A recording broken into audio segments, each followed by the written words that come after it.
أعوذ بالله من الشيطان الرجيم بسم الله الرحمن الرحيم والمؤمنون والمؤمنات بعضهم أولياء بعض يأمرون بالمعروف وينهون عن المنكر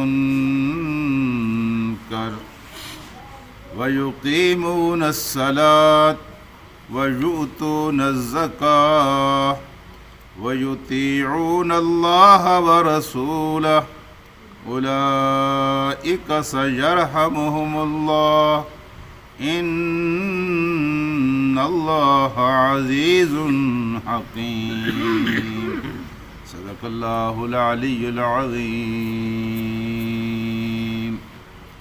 رفقائے گرامی، اس سے پہلے مسلسل منافقین کا تذکرہ چل رہا ہے، ان کی نشانیاں بتائی گئی ہیں، ان کے کردار پر روشنی ڈالی گئی ہے۔ ان کے مقابلے میں اللہ تبارک و تعالی نے آج تصویر کا دوسرا رخ دکھایا ہے۔ ایک طرف منافقین ہیں، اور منافقین کے جو امت ہے اس کے ماتھے پر بھی ٹائٹل وہی ہے جو مسلمانوں کے ماتھے پر لکھا ہوا ہے۔ وہ بھی اللہ کو مانتے ہیں، اللہ کے رسول کو مانتے ہیں، قرآن پر ایمان رکھتے ہیں، آخرت پر ایمان رکھتے ہیں۔ بظاہر وہ سارے دعوے کرتے ہیں جو مسلمان کیا کرتے ہیں،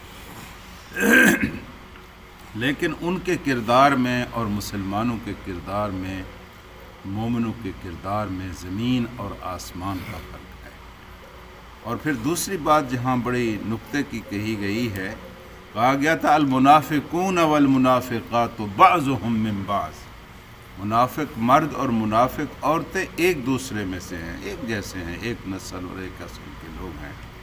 لیکن یہاں اللہ پاک نے مومنین کا جب تذکرہ کیا ہے تو کہا والمؤمنون والمؤمنات بعضهم اولیاء بعض، یہ ایک دوسرے سے نہیں ہیں بلکہ ایک دوسرے کے ولی ہیں، یہ ایک دوسرے کے دوست ہیں۔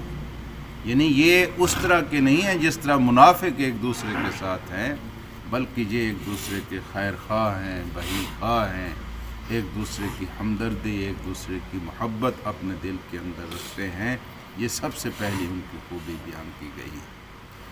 اگلی خوبی ان کی یہ بیان کی گئی ہے کہ یأمرون بالمعروف، یہ نیکی کا حکم کرتے ہیں، وَيَنْهَوْنَ عَنِ الْمُنْكَرِ، اور برائی سے روکتے ہیں۔ اور ان کا کہا گیا تھا کہ وہ یأمرون بالمنکر، منافق جو ہیں یہ برائی پر خوش ہوتے ہیں، اس کو پروموٹ کرتے ہیں، اس کی پشت پر کھڑے ہوتے ہیں۔ جہاں کوئی بری بات ہو، جہاں کوئی برائی کا کام ہو، ان کے دل خوش ہوتے ہیں۔ اور ینہون عن المعروف، اور نیکی کا کہیں کام ہو تو ان کو تکلیف ہوتی ہے۔ اس کے بالکل برعکس مومنوں کا یہ ہے کہ جہاں بھی کوئی نیکی کا کام ہو یہ خوش ہوتے ہیں، نیکی کا حکم کرتے ہیں، اور سمجھتے ہیں کہ نیکی ہماری اپنی چیز ہے، جو بھی کر رہا ہے وہ ہمارا کام کر رہا ہے۔ یامرون بالمعروف وینہون عن المنکر، اور یہ برائی سے روکتے ہیں۔ اس لیے کہا گیا یہ جماعتی تعصب ہے آج کل کہ کوئی دوسری جماعت اگر کوئی خیر کا کام کرے تو اس کی ہر حال میں انسان مخالفت کرتا ہے۔ تو لوگوں نے لکھا ہے کہ یہ ایمان کے پہچاننے کی نشانی ہے۔ اگر کوئی آپ کا مخالف نیکی کا کوئی کام کر رہا ہے اور آپ کے دل میں ناپسندیدگی ہے، کراہت ہے، تو اس کا مطلب یہ ہے کہ آپ کے ایمان میں کھوٹ ہے۔ اگر آپ کا مخالف بھی نیکی کا کام کر رہا ہے، آپ اس پر خوش ہوتے ہیں، آپ اس کو اچھا سمجھتے ہیں، اس کا مطلب یہ ہے کہ آپ کے دل کے اندر خالص ایمان موجود ہے۔ تو یہ برائی سے روکتے ہیں۔ اگلی ان کی صفت یہ ہے کہ وَيُقِيمُونَ الصَّلَاةَ، یہ نماز کو قائم کرتے ہیں۔ وہ بھی نماز تو پڑھتے تھے، لیکن ان کی نماز میں اور مومن کی نماز میں زمین اور آسمان کا فرق ہوتا تھا۔ ان کی نماز دل کے اخلاص کے ساتھ ہوتی، منافق نماز کو چٹی سمجھ کر پڑھتا ہے۔ وَيُقِيمُونَ الصَّلَاةَ وَيُؤْتُونَ الزَّكَاةَ، یہ زکوٰۃ ادا کرتے ہیں۔ زکوٰۃ وہ بھی ادا کرتے تھے، لیکن وہ ایک توان سمجھتے تھے، اس کو مصیبت سمجھتے تھے۔ اس کو مومن اللہ کے راستے میں چاہے صدقات واجبہ ہوں یا نفلی صدقات ہوں، جب وہ خرچ کرتا ہے تو اس کا دل خوش ہوتا ہے، مطمئن ہوتا ہے کہ میں نے کالے قبر کے گھر کے لیے آگے کچھ روشنی بھیج دی ہے۔ منافق کہتا ہے کہ میں یہ بھی چٹی پڑ گئی، یہ بھی چٹی پڑ گئی۔ اگلی جو ان کی صفت بیان ہوئی، یطیعون اللہ و رسولہ، یہ اللہ اور اس کے رسول کی اطاعت و اتباع پر یقین رکھتے ہیں، اور جو حکم ان کو اللہ اور ان کا رسول دے، چاہے ان کو پسند ہو یا ان کو پسند نہ ہو، یہ اس کو کر گزرتے ہیں۔ بس اتنا دیکھتے ہیں کہ میرے اللہ کا حکم ہے، بس اتنی تحقیق کرتے ہیں کہ واقعی اللہ کے رسول نے یہ کہا ہے۔ بس جب ان کو پتہ چل جائے کہ میرے اللہ اور میرے رسول نے مجھے یہ کہا ہے، تو پھر اس کو کر گزرتے ہیں۔ اس بات کی ان کو کوئی پرواہ نہیں ہوتی کہ زمانہ کیا کہتا ہے، زمانے کا دستور کیا ہے، رواج کیا ہے، لوگ کیا کہیں گے، ان کو اس بات کی کوئی پرواہ نہیں ہوتی۔ اللہ اور اس کے رسول کی اطاعت کرتے ہیں۔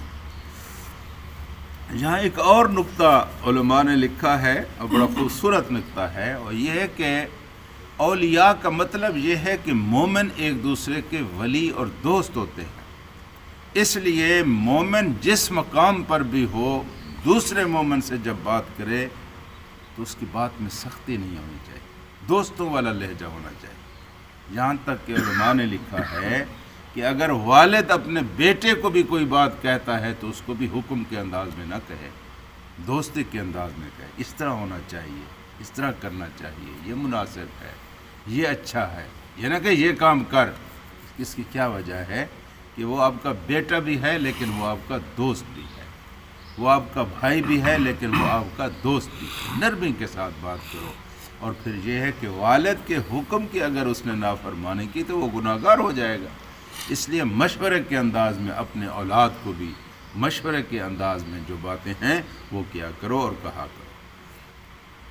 اللہ پاک فرماتا ہے یہ صفات جن لوگوں کے اندر موجود ہیں نا، سَيَرْحَمُهُمُ اللَّهُ، اس کو یقین کرنا چاہیے، اللہ اس پر رحم کرے۔ جی یہ اللہ کا لکھا ہوا ہے جی، کہ یہ مولوی کی بات تو نہیں ہے۔ سَيَرْحَمُهُمُ اللَّهُ، يَرْحَمُهُمُ اللَّهُ، اللہ ایسے لوگوں کے اوپر رحم فرمائے گا جن کے اندر یہ صفات موجود ہیں۔ اور پھر فرمایا ان اللہ عزیز حکیم، اللہ تبارک و تعالی جو ہے بڑا غالب ہے اور حکمت والا ہے، وہ اپنی حکمت کے ساتھ اپنے غلبے کو استعمال کرتا ہے۔ ورنہ منافق اور کافر جو زمین پر دندناتے پھرتے ہیں، اگر وہ ان کو پکڑنا چاہے تو 1 منٹ میں پکڑ سکتا ہے، لیکن وہ اس کی اپنی حکمتیں ہیں اور اس کے اپنے راز ہیں کہ آج نہیں کل، اس موقع پر نہیں اس موقع پر، اس سے نہیں اس سے سمجھ جائیں گے، شاید یہ پلٹ آئیں۔ اس کی اپنی حکمتیں ہیں، اس لیے کہا کہ ان اللہ، اس میں کوئی شک نہ کرے، اللہ تبارک و تعالی عزیز غالب ہے، حکیم بہت سمجھدار، حکمت والا ہے، اللہ تعالی غالب بھی